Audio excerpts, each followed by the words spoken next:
8 years, just like my next door neighbor Steve did. And they did everything possible they could to try to save his life. And boy, oh boy, what a warrior! What a warrior! So we're going up here to Charlestown. I got some credits on the card, and I got some food credits. I think I'm picking up 12 bowls of chili, because it's got meat and beans in it, and no bread. As much as I'd like to get those pizzas, I gotta start backing off of the bread, and especially anything white bread. I've got just enough going on with my insides where it's telling me that if it ain't wheat bread, don't eat it. Now, that doesn't mean every once in a while I can't have like an Italian sub with Italian bread or something like that, or, you know. But I just can't be going to the store and buying, 2 loaves of Wonder Bread and making me 8 cheese sandwiches, grilled cheese sandwiches. So, I don't know. I'm just running my mouth now. I hope y'all still there. I see the screen is still going, it's still working. It is still a beautiful day. And oh my God, another one! This ain't a cop, is it? I don't think it's a cop. This might be a cop. Is this a cop? This is a policeman? This is a policeman. All right. Yep. Another policeman. Boy, he's hitting good. He thought about that. He thought about that berm right there. He's hitting real good. Well, this turned out to be the policeman cruise. Down Route 17. He looked at me too. He was looking at me. I hope he got a smile on his face, because I gave him a thumbs up. You can't see it, but I gave him a thumbs up. They don't get no thumbs up. They get the finger, or they get some smart-ass comment or ugly. One thing I will tell you about cops, okay, is very rarely all day long do they ever get people smiling at them. How would you feel to be in a job where everybody gets a scowl when they look at you? I mean, it would affect you, You'd be like, damn, dude, I'm just doing my job here, man. Ain't no reason to be hating on me. I'm not going to bust you. If you're obeying the law, I'm not going to bust you. And so, people are like, the police, they're all pigs. Oh, my God, dude. They're just people trying to stop people from hurting you. The little stuff, you take care of the little stuff, and the big stuff takes care of itself. That's why they do speed enforcement. That's why they... wait a minute. That's why they do speed enforcement. That's why they take care of the little things, That's why they arrest people for assault and battery before they, murder somebody. And the whole point is, if you stop the small things, the big things usually take care of themselves. Now, you always got people that are determined that they're going to go out in a blaze of glory, and then you got these cops that got a wife and kid and family, or they got, a husband and kid and family, and they want to go home. They're not in this job to give their life for the county or the state or the country that they work for. That's not the whole point is, if you got a crazy Looney Tune prick who's trying to kill you, that you kill them first. I'm sorry. That's the way it is. Every person pulls a gun on a cop and starts shooting at that cop. You know what? You get put down like a dog, you deserve it. It ain't. You don't go after cops like that. You don't do that. We live in a country of laws. And if you have a particular problem with a particular police officer, then you got to get that police officer's name and badge number and turn him in and start procedures. Otherwise, and do it through the system. And look, it's pretty damn scary when you do it, because the first thing that happens is their brothers are going to, unless they know this guy. Believe me, there's a lot of cops that know people that they work for that should not be cops. But listen, Nobody wants to be the snitch, okay? And I don't give a shit who you are, where you come from. Nobody likes to work around people that snitch on them. Now, I want to qualify something here, okay? If you're in a position of responsibility, if you are a supervisor, or if you are somebody that's responsible for your company's assets, for example, I'm a truck driver, okay? So I drive lots of vehicles. The van, the work van, the little Ford work van I drive, I just looked at the price of them brand new. It's $50,000 brand new. I never thought I'd see a day when a plain Ford work van that costs $50,000.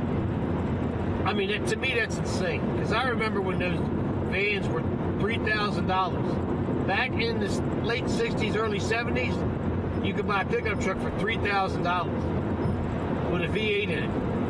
$3,000. Over 10 times less. Let's say 15 times less. But anyway, so I'm responsible for that asset, that it gets back in one piece. And if I'm riding with somebody, they tear that shit up, and I mean, either I turn them in for tearing the shit up, or they turn themselves in. And I encourage them themselves to turn it in. I said, dude, you got to tell them. You got to tell them you tore this shit up. You know? Because what's going to happen is, here's how this works. If you don't tell somebody, he goes in and says, oh yeah, well, I let Phil back the truck up, and he hit a car next to something over here. He hit a pole or something, you know? So next thing you know, you're the guy that did it, and your buddy, you're catching crap for it, and your buddy's walking away scot-free. Your quote-unquote buddy, you know? So I would encourage you to not hold your peace on shit that you know that happened that you might get blamed for.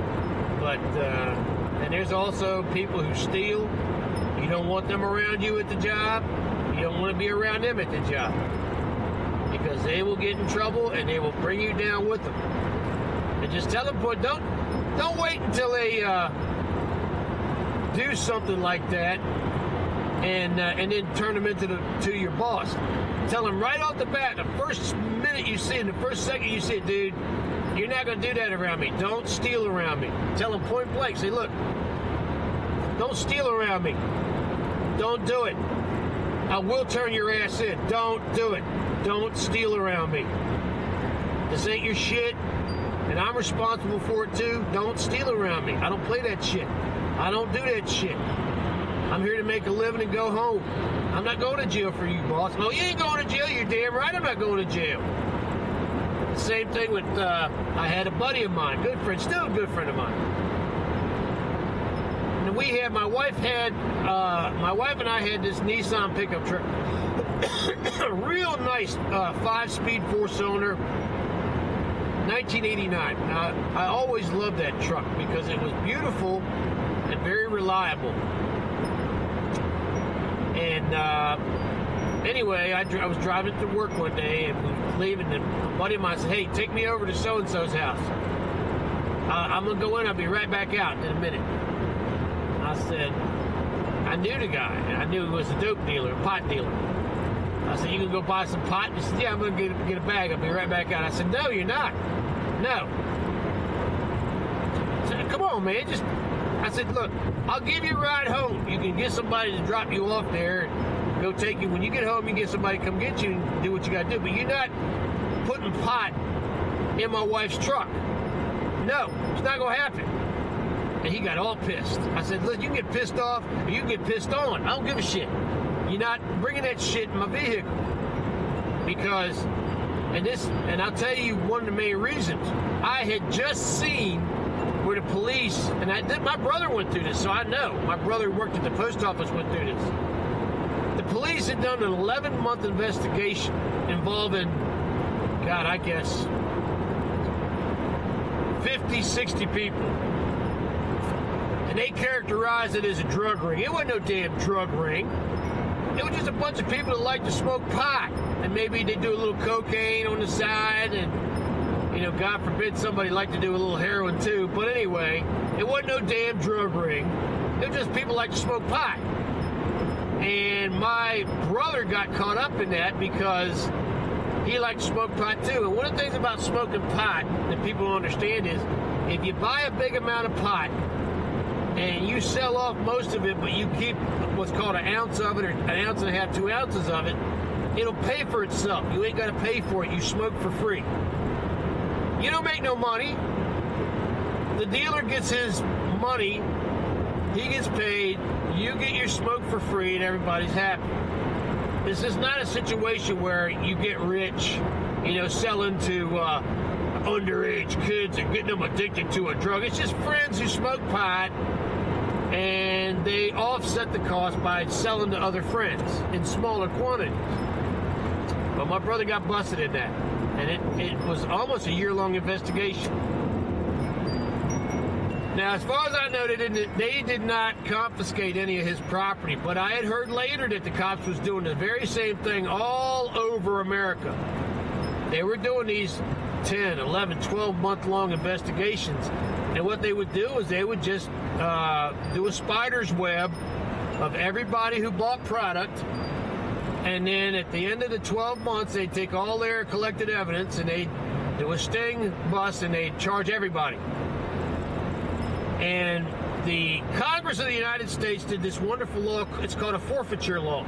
And what the forfeiture law says is that everything that you own, if you get caught with illegal drugs, if you get caught dealing with illegal drugs, making money off illegal drugs, everything you own was bought with drug money. So we can confiscate everything that you own, which is a completely damn bogus argument.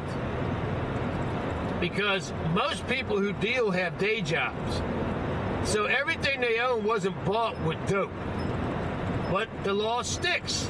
And it allows the law, when they bust you, and they can assess that, for example, if I had taken my friend over to buy that dope, and they had my wife's truck on camera of him getting out of that truck and going in there and buying the dope and putting it back in my vehicle, that truck could have been fair game to be confiscated. And I said, nah, I already knew this.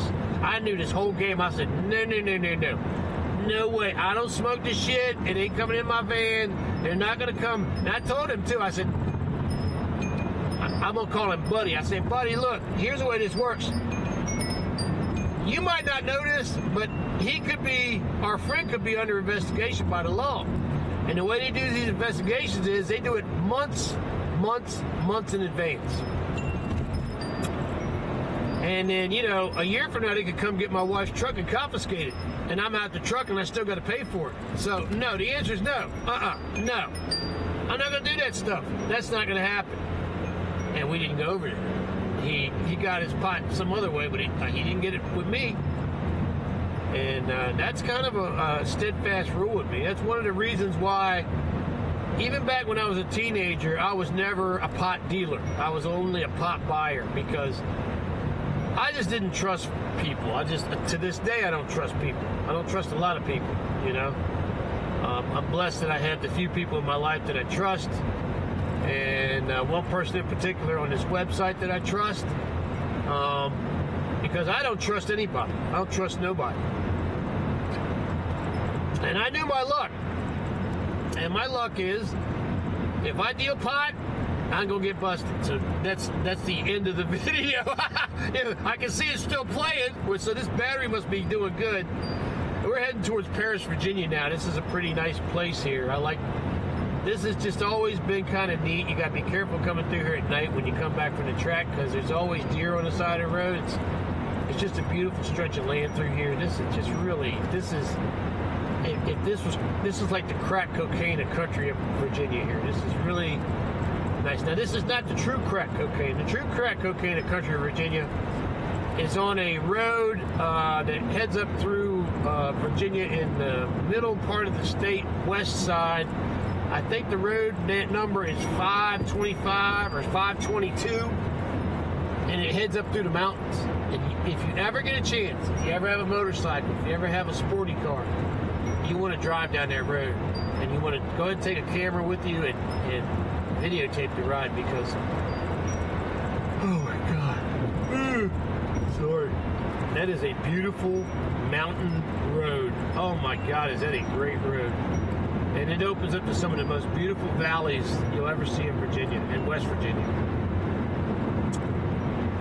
So I'm getting sleepy again, God darn it. And, but look at this, look how beautiful this is. I'm gonna turn this over this way. I don't know how good it's gonna take a picture of this. But this is one of the prettiest houses on this road right here. Up on top of the mountain. He even put a statue of a buck standing up in the field up here. I don't think I'll get it. I don't think you'll see it. Yeah, I'm gonna turn it. You won't see this. We're going too fast. You're not gonna see it. There it is. But up at the top of the hill, there is a statue of a buck, which is cool as hell because I saw that it was all black. He didn't try, color or anything. It's like a, it's probably concrete, but it's kind of a painted all black. That looks really cool. Well, it is beautiful. Right here, we just passed a motorcyclist died right there about 10 years ago. And we drove up on it. Apparently, he was coming down this road, and somebody pulled out of that. It's a winery that we just passed, and apparently the person was pulling into the winery. Oh, there's a deer. There's a big old buzzer going to the deer. You're going to grab him some food. But I don't know if somebody's pulling into the winery or pulling out of the winery, but they pulled right in front of the person and killed the motorcyclist. And the reason I know this is because we pulled up on it, and they were bringing the life flight chopper in to pick him up. And he got him flown out, and we didn't know what happened for a long time, but then about 6 weeks later, there was an entire motorcycle club come out here. And it was kind of wild that we were, oh, by the way, right here, this road, my wife and I almost died on this road right here, right about here. Imagine that truck coming at us, and imagine a white Ford pickup truck pulling out right where that BMW is and driving directly at us down the turn lane. He was passing cars, and it was a young white boy and his punk-ass friend, and they were laughing. And I just saw the truck, and I saw it wasn't slowing down, and I actually pulled off side of the road and stopped, and he went by us in the left lane. They were laughing. And my wife said, "What are you doing? What are you doing?" I said, "Honey, look ahead." And that guy went past us, and he went another, I want to say another 400, well, let's just say another 100 yards down the road before he got back in the right lane. So, you gotta be, I was paying attention. I don't ever stick my nose in my phone or anything like that when I'm driving down the road. I try not to be distracted. And,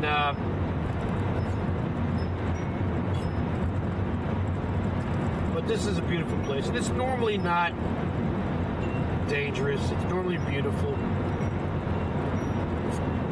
Well, I'm still full from that Hardee's. Wow, man, that really filled me up. Woo. Put me to sleep too, man. Woo. I gotta tell you.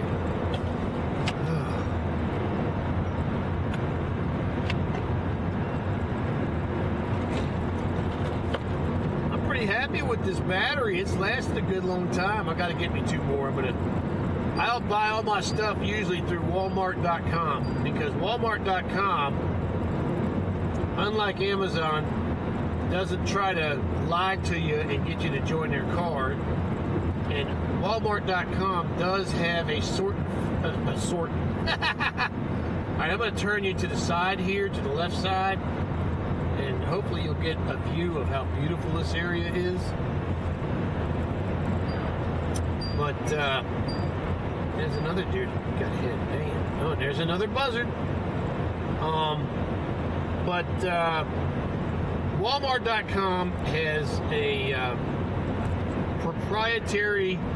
seems to have a proprietary protection system in their buying system that makes me feel a lot better about buying from them, which is one thing actually I will say about Amazon. Amazon has the same thing. It has protections for whoever buys on it. Now this is pretty cool right here. Look at that. That's pretty cool. I like that. Reaching way back in the woods there. And we're heading up to a great big mountain here. Well, I mean, some people laugh at this one and say great big mountain. There's a beautiful little farm, some woods, some moo cows down there in the valley getting some water. Yeah. Turn you back straight again. There you go. Heading up to the intersection. But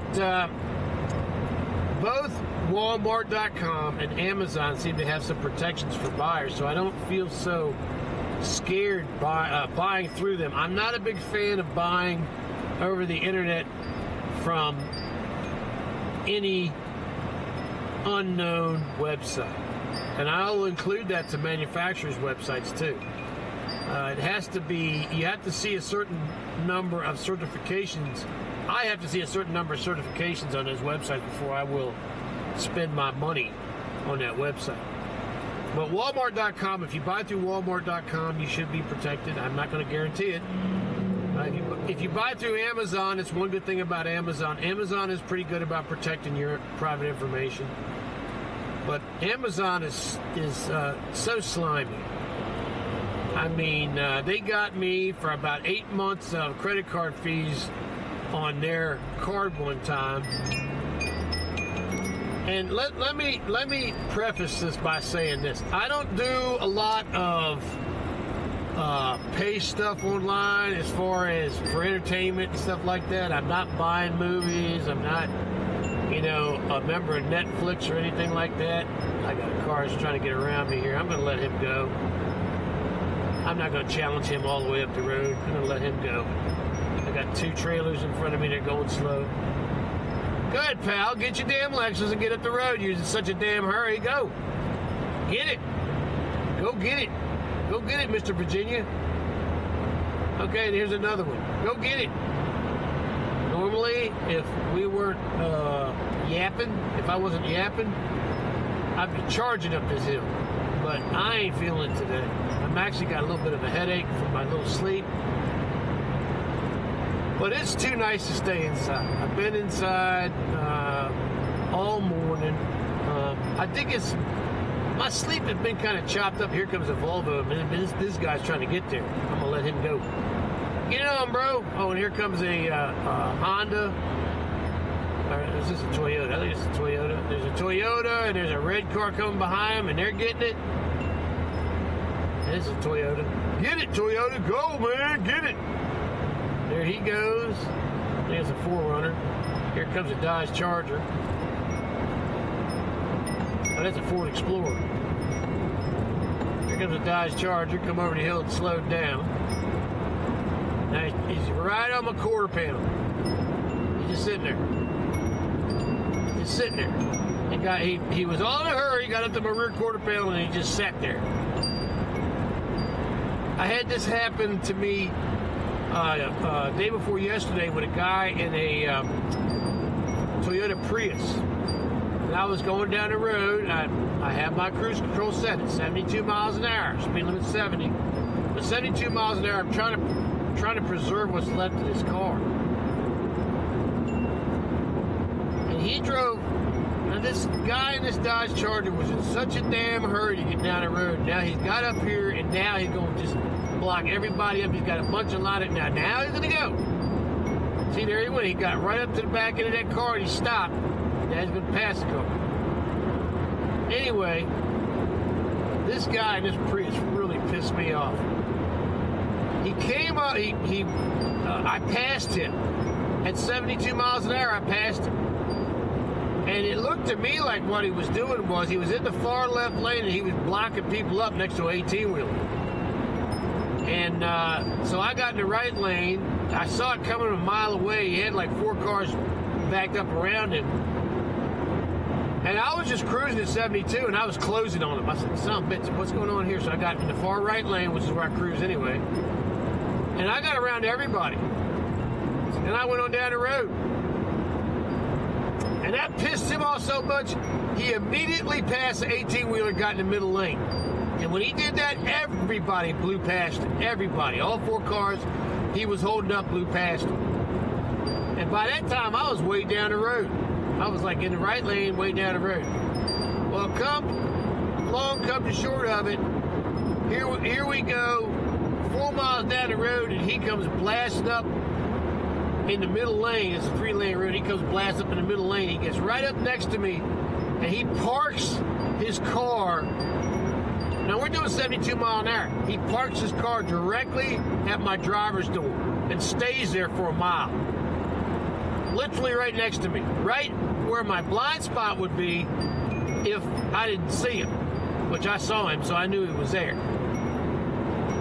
And this made me so fucking mad. I said, all right. I jammed on my brakes. I got right behind him, and I matched his speed. And I didn't tailgate him. I backed off like, 3-4 car lengths, but I did match his speed. And we're going to go down here by Millwood, because it's just more scenic, and I'm feeling like being in a scenic mood. Oh, it is a beautiful day. But so as soon as I got behind him, he got in the right lane and took off. I was like, oh, what the hell? He went up to, I was doing 72, he went up to 80, 85 miles an hour. I was like, oh, what the hell is up with this guy? Here's a car coming. This is why I tell you, when you turn here, you cannot just assume that you can chop that lane. You gotta be looking at what's going on. Here's another thing. When you're going through shade like this, turn on your damn headlights. Don't go through this shit with no lights, because people cannot see you. And you'll come to running down the road here at 45 miles an hour, and somebody be waiting to pull out, and they'll pull out right in front of you. You don't want that to happen. Here comes a nice horse trailer. This is that equestrian area that I was telling you about. Big old investment, beautiful property here, and they have contests and stuff here. Occasionally during the summer they'll have get-togethers, wine and cheese get-togethers they'll bring their sons and daughters out with their horses, and they all get together. It's pretty cool. It's kind of nice. There's a little equestrian testing center there, and it's just a beautiful place here in Virginia, and just a beautiful place on a beautiful day. We thank the good Lord for keeping us healthy, keeping us safe, and for allowing us to live in a beautiful state like Virginia. We want to keep it beautiful too. We don't want every farm to disappear. We don't want every tree to be cut down. Sometimes when you're talking about preserving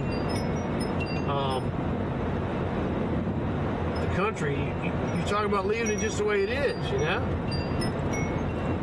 You don't have to do anything. You just leave it the hell alone. So this is where we get into the city of Millwood, and it goes from 45 to 35. I would not test the cops down here. I would be doing somewhere close to 35, which is we'll be bringing our speed down here in a minute. Here's the welcome to Millwood sign. As you can see, the grass is growed up. You can tell where people have been working. God bless all you folks that cut your grass. It is so much work keeping grass cut, because you got to cut it once a week. I mean, really, you got to cut it once a week. If you like that high grass you're seeing here that's what 2 weeks looks like around here. This high grass on the side of the road hasn't been cut in 2 weeks. That's all that is. That's 2 weeks worth of growth. Especially with the rain and the heat we've had lately, it's been a perfect growing ground for grass.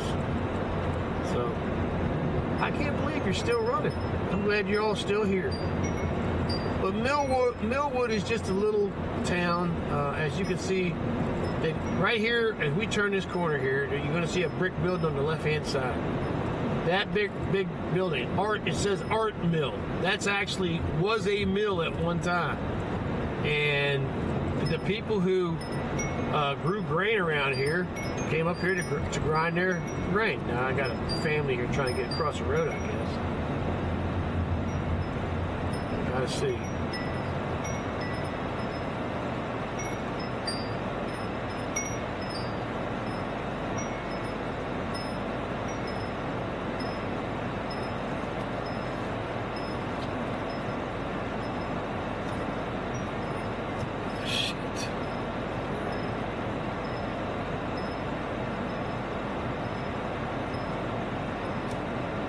Let this guy out because he's driving a Denali tank. Come on, dude, you gotta drive the thing. Get out here.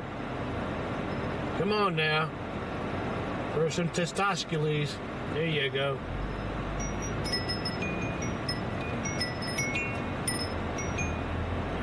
We're not hitting nobody today. We're not hitting nobody today. Maybe next week. Thank you. All right. So that's what Millwood is. Just a little old town. And we come up the hill here. This is a 25-mile-per-hour speed limit here, and they do speed enforcement here in this 25-mile-an-hour zone. At any time, this camera is going to shut off here, and when it does, that's the end of the video. Like I said before, I was using Microsoft Clip Champ, and they just got ridiculous with their processing time. I said, oh my God, are you for freaking real? I used to use Microsoft Movie Maker, and I used to make movies, and I used to process them in like 40 minutes. And it was taking like 4 hours to process a half-hour film. I was like, screw you. So I don't know what I'm going to do about that. But anyway, right through here, it is 25 mile an hour, and where that little blue car is where the cops like to sit. I don't see no cops today. But don't ever think they won't be sitting here. And this is a road here you got to worry about deer. And when I say worry about deer, you got to worry about deer in the road. Now, I shot in this field right here on the right side. I shot some wild turkeys on my channel about a year ago. It was cool as hell. I hadn't seen wild turkeys. I saw like 3 of them out in the field out here, males and females. It was funny as hell. And that female, she was smart as hell, because I pulled up, I turned around, came back, and I pulled up, and she was looking at me, and she wasn't too worried. She just kept moving. She was moving away. She was moving towards safety, nice and slow, doing her little walk. She didn't go fast or anything. That was a trip. It was funny as hell. But anyway, like I said, when the video goes blank, the video's over. But beautiful day here in Virginia. I'm starting to feel a little bit better now. And that was just a little bit too much damn food, I think. I don't think I'll do that again. I think if I buy that biscuit and gravy like that, I'm gonna come in and buy the deal with the sausage and egg. Now, obviously, if my wife was alive, she would have had one of the biscuit and gravy and one of the sausage and egg. And that would have taken care of everything, you know?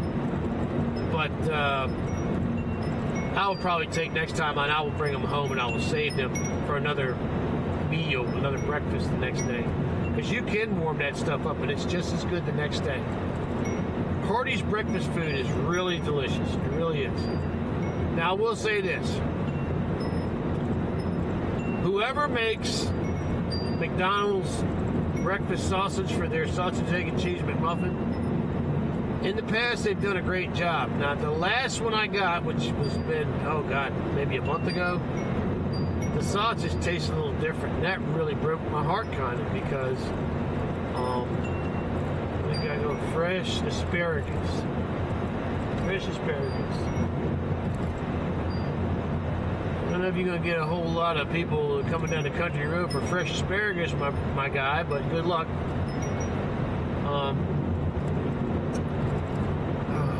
But anyway, it was good. That Hardee's breakfast was really good. That Hardee's, like I said, been going there 30 years. 30 years they've been giving really great food. I've been going there 40 years because I knew my wife 39 years. And I used to go down to that parties with my dad, I think. Lots of memories around here. I live here a long time. I love my state. I hope you love your state or your country where you live at. You know, and I know that home is home, you know? And I don't like it when people make generic blanket statements about anybody's home. I don't like that. Because nobody's shitting on my neighborhood. And I'm not shitting on nobody else's neighborhood, you know? And we shouldn't be like that. We should realize that no matter what we think we see, there's people surviving there and they're working together to survive. And that's a beautiful thing, no matter where you live at in the world, you know? Some of these places are really, really hard places to live in, you know? And they're still making it, you know? I mean, here's the thing before the video goes off, here's one of the things I will give you. When I was young, my mom and my dad worked like crazy to support us. We were not rich, but we were not excessively poor. I managed to get up here in front of a guy driving a Chevy pickup truck at about 70. Anyway, we were not excessively poor. We were, you know, lower middle class. We were okay. We had food every night, and we had a place to sleep. We had electricity in our house. We had clothes on our backs. And our parents loved us, but they worked extremely hard to eke out that living that we had. And my friends changed a few times when I was a kid. And I wound up hanging out with this family that was on welfare. It was a white family. Father was German. Mother was German. And the father had worked for Beacons and had blowed his back out. And he just obliterated his back. This is back when,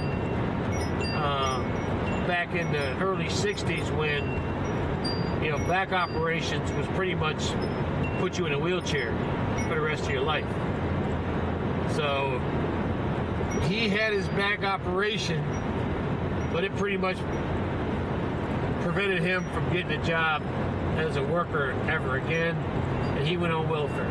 That's how he supported his family. And what you don't know about that, in the neighborhood full of working white people, they despise this guy. And he had 7 kids that he had to feed with that little bit of money. And him and his wife did that, and they were a great family. And I learned from them, first off, that a mother and father didn't have to scream at their kids to get their attention. Okay? And my mother never screamed at us. My mother always, everything my mother said to us, we listened to. My dad had a habit of, he just didn't have time to be taking no stupidity, you know? But in any case, what I learned from that poor family was you could be poor and you could be happy. And you cannot buy happiness. I don't give a shit what the TV tells you. I don't give a shit when I play the lottery and I talk a lot of smack about it. Sure, it would be nice to win money and this, that, and the other. And it would be nice to do that. But money will never buy happiness. All the lottery does is magnify how you are right now. So if you're happy right now, it will magnify that happiness. If you are miserable right now, and you're very unhappy with who you are, it will give you the tools to destroy yourself. And it's happened numerous times. So I would just tell you that if you want to be happy, you can be happy right now. If you want to be joyful, you can be filled with joy right now. And God put that ability for you to be joyful right now, right inside of you. No matter what's going on, no matter the way the world's falling apart around you, reach out to the Lord and say, I want to thank you for bringing me into this. I want to thank you for being with me. You know? Please be with me, Lord. Please be invited into my life. Please. And I'm not a preacher. I'm not part of any organized church, and I'm not trying to get you to think a certain way. I just want you to let you know that you're not alone and that you've got help out here. And if you do decide to let God into your life and you feel urged or driven inside your spirit to go to a church, you don't have to take the first church you walk into, okay? It's not a job. You go to that church. If you like that, that's great. If you go to another church, if you don't like that, if you like that, that's great. You keep going to the churches until you find a church that you feel accepted at. You know, and that's if you want to go to church. You can love the Lord and never go to church. You know?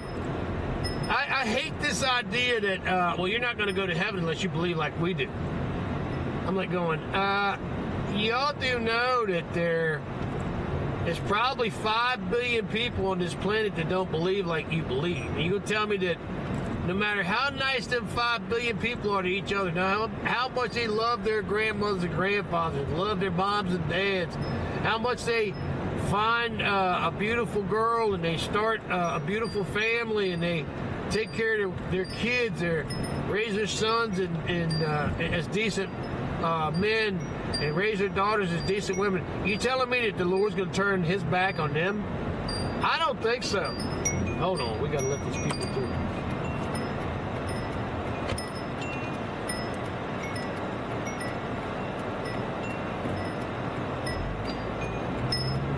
There you go. There's our little flower girls. I just didn't want to I don't want to see people get hit. There you go. And the guy behind me almost hit me, tried to go around me. A guy tried to go around the left side of me. Screw them people. Light's green, let's go. Yeah, screw you too, pal. So anyway, where was I at? Oh, flower girl sort of distracted me a little bit. But anyway, yeah, you can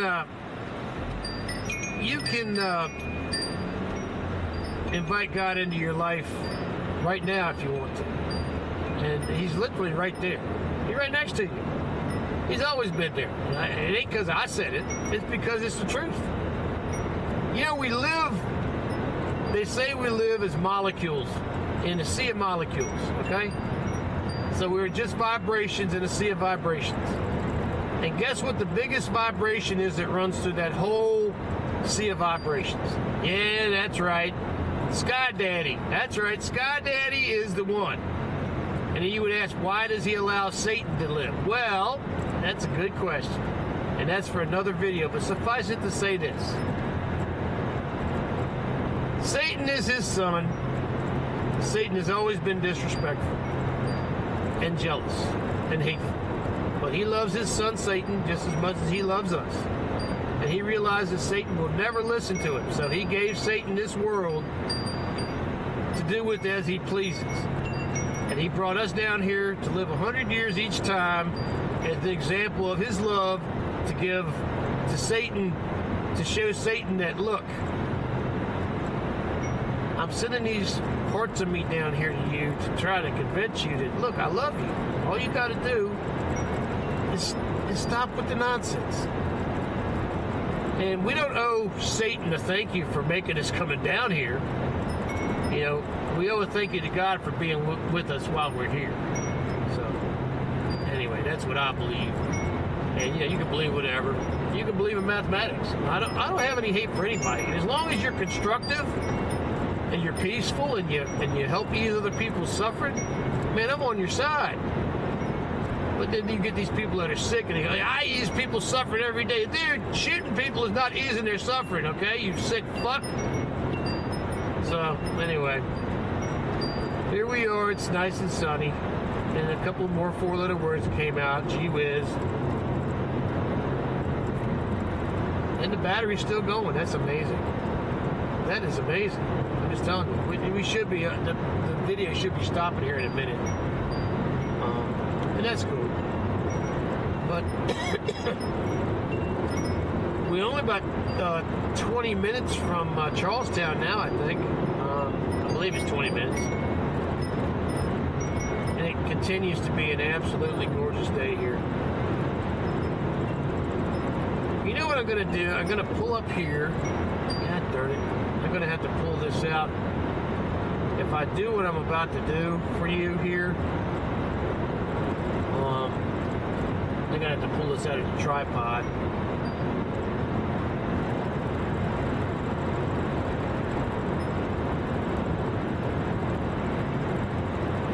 Ooh, they changed the speed limit here. Those signs are new. Now it's down to 45. If they do that, that's a red trigger sign that they're going to be doing law enforcement here. Oh, they're doing road work down here for some reason. Those are road work signs that are covered up. They're not working right now.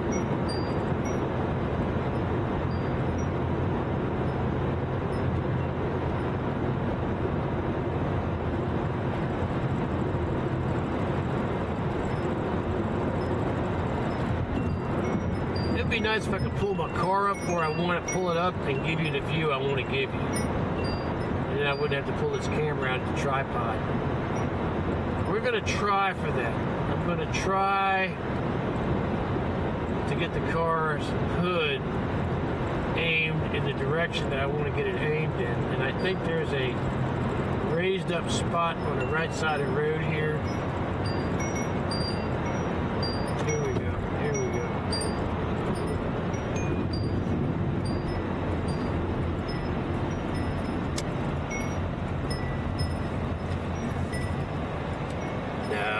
No, there isn't. Oh, darn it. Well, here's what I'm going to do. I'm going to go down this road a little bit.